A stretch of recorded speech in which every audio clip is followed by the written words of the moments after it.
السلام علیکم طالب علم، جیسا کہ آپ سبھی کو پتہ ہے کالجز اور یونیورسٹیز کے اندر یہ کنٹینٹ بنائے جا رہے ہیں جن کا مقصد طالب علم کا سلیبس پورا کروانا، وہ اپنے گھر پر رہ کر اور اس کورونا وبا سے بچتے ہوئے اپنے سلیبس کو پورا کر سکے اور امتحانات کی تیاری کر سکے۔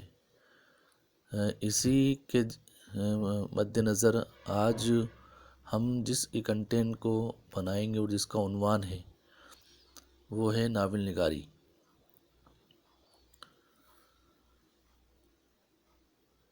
قصہ جب تک خوابوں اور خیالوں کی بھول بھلیاں میں گمراہ داستان کھلایا۔ تو ہم ناول نگاری کے فن کو جب ہم پڑھتے ہیں تو اس سے پہلے ہمیں داستان کو پڑھنا ہوگا۔ ناول کہاں سے پیدا ہوا، اس سے پہلے اردو ادب میں کیا چیزیں تھیں، کن چیزوں نے اس کو جنم دیا۔ تو کہا جاتا ہے کہ قصہ جب تک خوابوں اور خیالوں کی بھول بھلیاں میں گمراہ داستان کھلایا۔ تو ناول سے پہلے اردو ادب میں داستان نگاری کا رواج تھا۔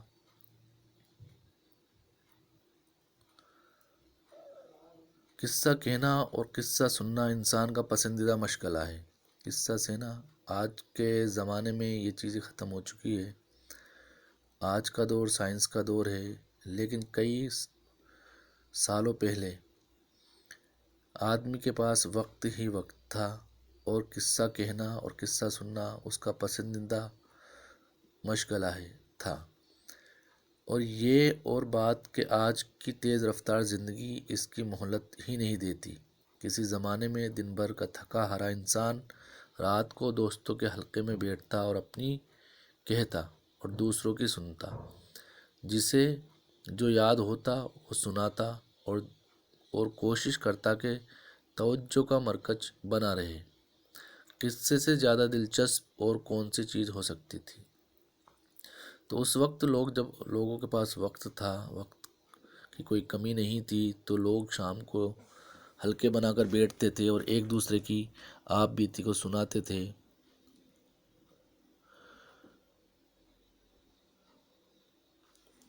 اب ہم جب داستان کو پڑھتے ہیں تو ہم داستان میں دیکھتے ہیں کہ داستان کی جو اولین شرط ہوتی ہے اس کی طوالت ہوتی ہے۔ داستان کی ضرورت وقت گزاری کے لیے تھی اور خالی وقت بے حساب تھا۔ داستانیں پڑھی نہیں سنی جاتی تھی۔ رات کے وقت بادشاہ اور امیر اپنی خواب گاہوں میں اور عام لوگ چوک چوراہے یا کسی مکان میں دیر رات تک داستان سنتے تھے۔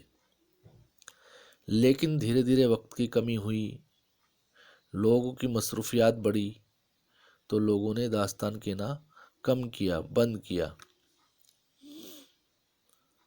جب اس سے نکل کر حقیقت کی دنیا میں داخل ہوا تو وہ ناول کے نام سے یاد کیا جانے لگا۔ جب لوگوں کی مصروفیات بڑھی، سائنس کا دور بڑھا اور ہر بات کو سائنس کی کسوٹی پر پرکھا جانے لگا، تو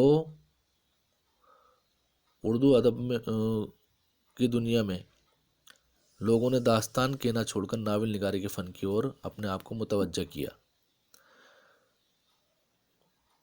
گویا ناول داستان ہی کی ترقی یافتہ شکل ہے۔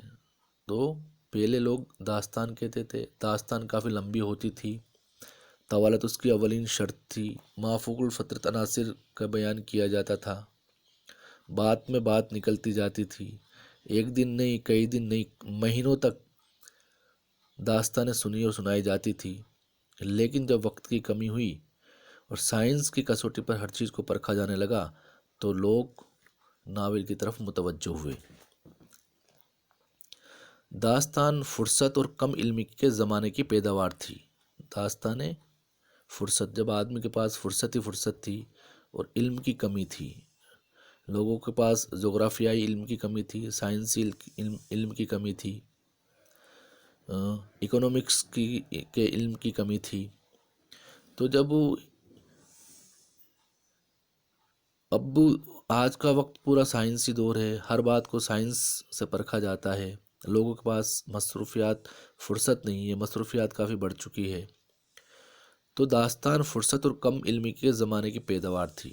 ناول کم فرصتی اور سائنس کے زمانے کی ایجاد ہے۔ ناول کم فرصتی اور سائنس کے زمانے کی ایجاد ہے۔ آج کا دور سائنس کا دور ہے، لوگوں کے پاس فرصت نہیں ہے، ہر آدمی بزی ہے، اور آپ نے اسی لیے جس طریقے سے آج کے اس زمانے میں کورونا وبا نے سارے زمانے کو اور ساری دنیا کو اپنے قبضے میں لے رکھا ہے، تو ایک نئی دور کی شروعات ہوئی، ٹیکنالوجی، جس سے ہم ابھی تک بہت دور تھے۔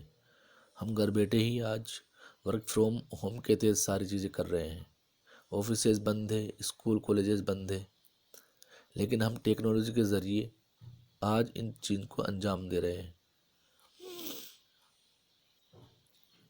داستان کی دو خصوصیات ایسی تھی جنہیں بدلا ہوا زمانہ گوارا نہیں کر سکا۔ ایک تو داستان کی طوالت، ایسی طوالت کہ ایک بار شروع ہو جائے تو ختم ہونے کا نام نہیں لے۔ میں نے بتایا نا آپ کو کہ طوالت اس کی اہم شرط تھی۔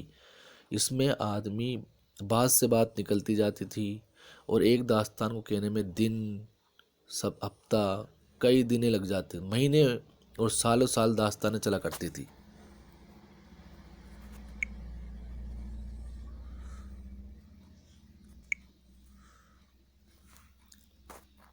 تو اس چیز کو لوگوں نے گوارا نہیں کیا۔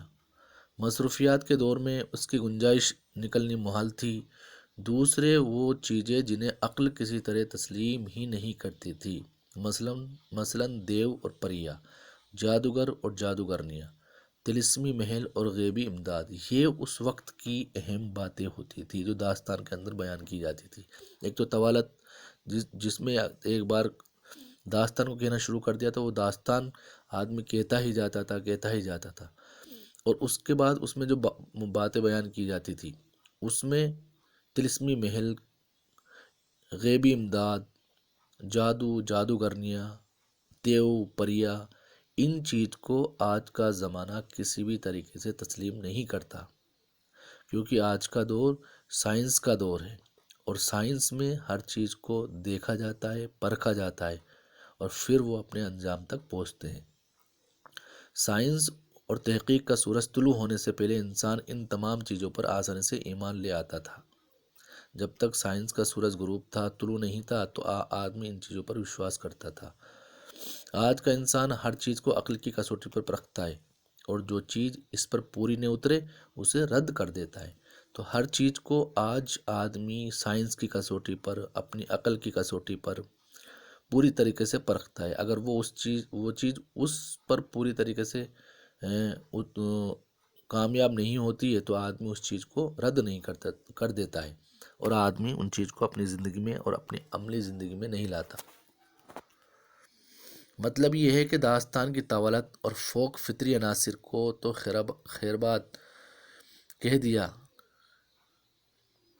لیکن اس کا بنیادی عنصر قصہ بہرحال باقی رہا۔ ان دو چیزوں کو، ایک تو طوالت اور ایک مافوق الفطرت عناصر کو چھوڑ دیا گیا، اس سے لوگوں نے منہ پھیر لیا، لیکن اس کا جو بنیادی عنصر تھا، جو ایک اہم اس کا حصہ تھا، جز تھا، وہ تھا قصہ، وہ بہرحال ناول کے اندر باقی رہا، کیونکہ اس کے بغیر چارہ ہی نہیں تھا۔ قصے کے بغیر فکشن کا تصور ممکن نہیں۔ البتہ ایک تبدیلی یہ ہوئی کہ یہی قصہ حقیقت کی ترجمانی کے لیے استعمال ہونے لگا اور روح بدل کر ناول کہلایا۔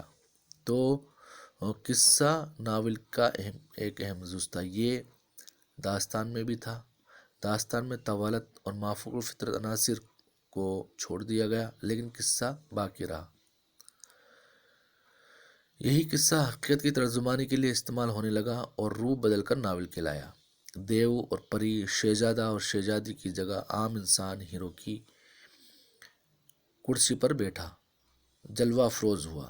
اب شہزادہ شہزادی کو چھوڑ دیا گیا اور عام انسان کو اپنے ناول کا موضوع بنایا گیا۔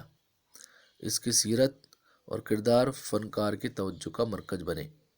اس کے مسائل و مصائب اس کی سیرت، کردار فنکار کی توجہ کا مرکز بنے۔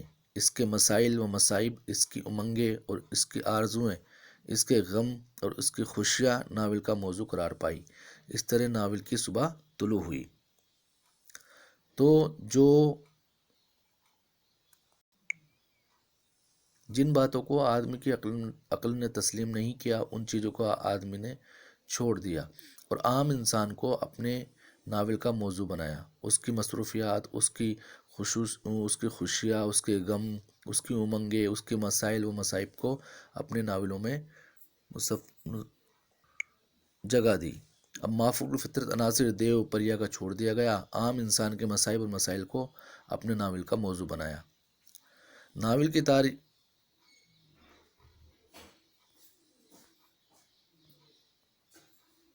جب ہم ناول کی تعریف کہ ناول کسے کہتے ہیں، ناول میں کیا ہوتا ہے، تو ناول کی تعریف کرنا چاہیے تو مختصر لفظوں میں ہم یہ کہہ سکتے ہیں کہ ناول وہ نثری قصہ ہے جس میں ہماری زندگی کی تصویر ہو بہو پیش کی گئی ہو۔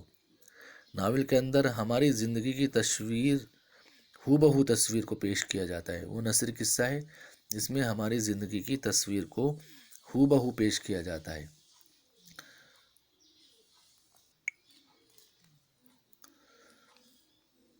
ولادت سے موت تک انسان کو جو معاملات پیش آتے ہیں، جس طرح وہ حالات سے نبرد آزما ہوتا ہے، جس طرح وہ حالات کو یا حالات اسے تبدیل کر دیتے ہیں، وہ سب ناول کا موضوع ہے۔ تو آدمی جب پیدا ہوتا ہے اور جب وہ اپنی اس کی موت ہوتی ہے، تو پیدا ہونے سے لے کر اس کے موت تک اس نے جن سماج میں رہتے ہوئے جن معاملات کا سامنا کیا، جن مسائل مصائب کا سامنا کیا، اس کا ذکر ہو بہو ناول کے اندر کیا جاتا ہے۔ خلاصہ کلام یہ ہے کہ ناول ایک ایسا آئینہ خانہ ہے جس میں زندگی کے سارے روپ دیکھے جا سکتے ہیں۔ یہاں یہ عرض کر دینا بھی ضروری ہے کہ لفظ ناول اطالوی زبان کے لفظ ناویلا سے نکلا ہے۔ تو ناول کا لفظ جو ہے وہ اطالوی زبان سے نکلا ہے اور وہ ناویلا سے نکلا ہے، جس کے معنی ہے نیا۔ اس سے اندازہ ہوتا ہے کہ انسان پرانے انداز کے فرضی قصوں سے اکتا گیا تھا۔ جب اس نے وہ قصہ سنا جس میں حقیقی زندگی کا عکس نظر آتا تھا، تو اسے نیا کے نام سے یاد کیا گیا۔ تو ہم اس بات کا پتہ ہونا چاہیے کہ ناول اطالوی زبان کے لفظ ناولے سے بنا ہے اور جس کے لغوی معنی کیا ہوتی ہے، نیا کے ہوتے ہیں۔ مناسب ہوگا کہ اگر یہ بھی دیکھتے چلے کہ اہم فنکاروں اور ناقدوں نے ناول کی تعریف کی ہے، تو الگ الگ ناقدوں نے الگ الگ تعریفیں کی ہے۔ ناول نگاری کی ایجاد کا سہرا ہے، وہ اس صنف سے حقیقت نگاری اور درس اخلاق کا مطالبہ کرتے ہیں۔ فیلڈنگ ناول کو لطف اندوزی اور وقت گزاری کا ذریعہ خیال کرتے ہیں۔ اس کے علاوہ اور دیگر ایسے ناقدین ہیں جنہوں نے الگ الگ ناول کی تعریف بیان کی ہے۔ تو ہمیں اس چیز کا پتہ ہونا چاہیے کہ ناول ایک ایسا نثری قصہ ہے جس میں حقیقی زندگی کی ترجمانی کرتا ہے۔ داستان میں طوالت تھی، مافوق الفطرت عناصر کا بیان کیا جاتا تھا، لیکن ناول نے ان چیزوں سے اپنے آپ کو دور کیا، لیکن داستان کا جو اہم قصہ تھا اس کو اپنے اندر سموئے ہوئے رکھا، اور اس میں آدمی کے مسائل مصائب کا ذکر کیا جاتا ہے، اس کی حقیقی زندگی کی ترجمانی کرتا ہے۔ طوالت کی اس میں کوئی جگہ نہیں ہے، مافوق الفطرت عناصر کی اس میں کوئی جگہ نہیں ہے، اور ہمیں یہ پتہ ہونا چاہیے کہ ناول اطالوی زبان کے لفظ ناولے سے بنا ہے جس کے لغوی معنی نیا کے ہوتے ہیں۔